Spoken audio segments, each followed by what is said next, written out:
Where did the Crown promise the Jews a safe environment? Palestine. Alright, so the Crown promised the Jews a safe environment in Palestine. This agreement was known as the Balfour Agreement. Okay, so now you have the British government, also known as the Crown, and they made a lot of promises during World War One to revolutionary armies such as Arab nationalists and Zionists, which are Jews that were in need of their own nation, their own state, right?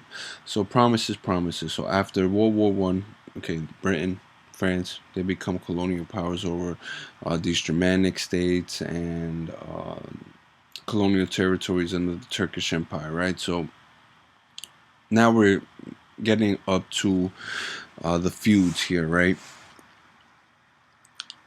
You have Palestine here, Palestine. All right, now Palestine during the 1920s, after World War One, they were a small percentage of Arabics living in Palestine compared to the rest of the Middle East. Okay, um, the majority of Palestinians were Arabics. Okay. The Crown comes over here, right? They want to stay true to the Balfour Agreement, so they went ahead and they offered a Palestinian territory to the Jews. The Jews bought territories. They have organizations and funds, and they legally tender bought these state borders that they have, right?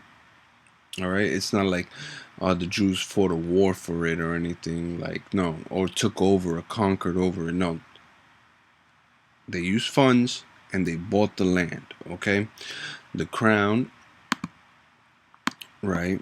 The Crown said, I acknowledge the Jewish community to have like their own national environment, their own nation environment, their own safe environment here on this land.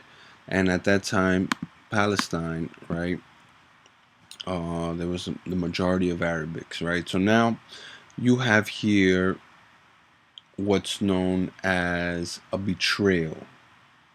All right. So during World War One, Arab nationalists, they were promised, freedom. All right, freedom from the Turkish Empire, right? Their own nation, right? Now it's like they felt betrayed because the British Empire goes ahead and kind of like gives the territory to the Jewish peoplehood. Okay, so there's a sense of betrayal there, right? Arabics felt betrayed. Um, you promised us our own nation, yet you went ahead and you took our land and gave it to the Jewish peoplehood, right? So that's the way the Arab nationalists saw it. Okay.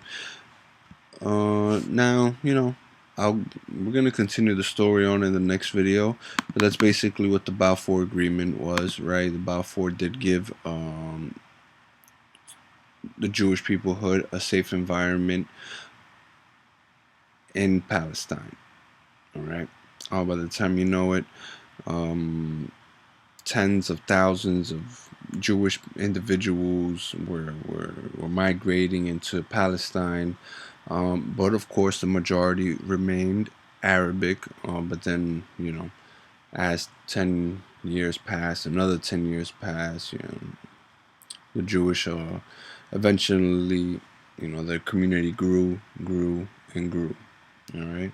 So the Crown promised the Jews a safe environment, a safe state in Palestine. This agreement was known as the Balfour Agreement, and then you have Arabic betrayal going on with the agreement of the Balfour, with the Balfour Agreement.